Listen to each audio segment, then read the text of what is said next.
নিজে ভেটকি দিতে থাকে, ঠিক কিনা? পর্দানসীন যারা এর একটু কান পেতে শোনার চেষ্টা করে, আর যদি অবিবাহিতা হয় কানটা আর একটু বেশি খাড়া করে যে তার নিজের কোনো মেসেজ আছে কিনা।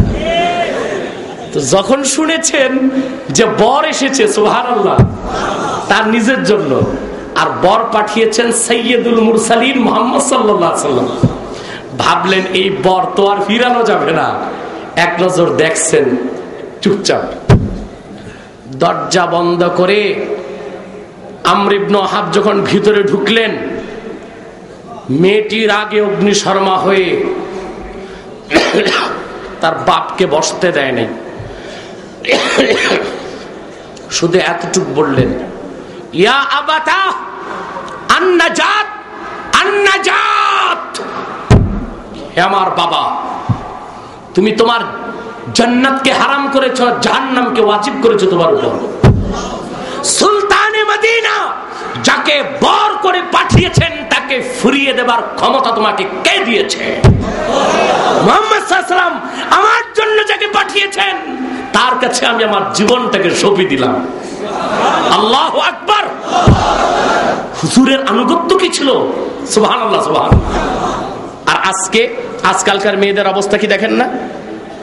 দাড়ি থাকলে তো বিয়েই বসতে চায় না, ঠিক কিনা?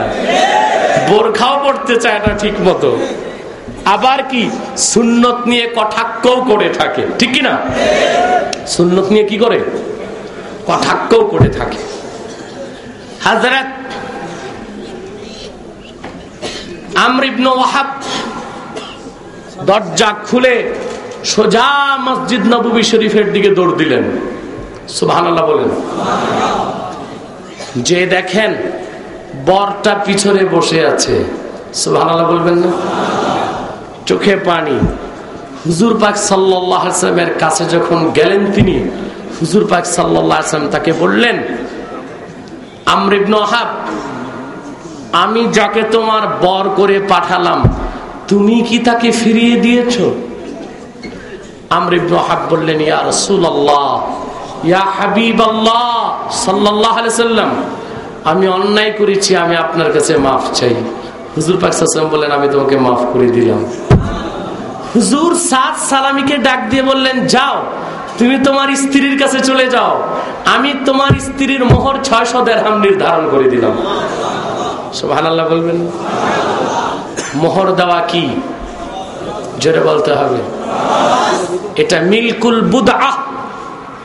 মহিলাদের মালিকানা নিতে হলে মোহর দিতেই হবে, ঠিক কিনা?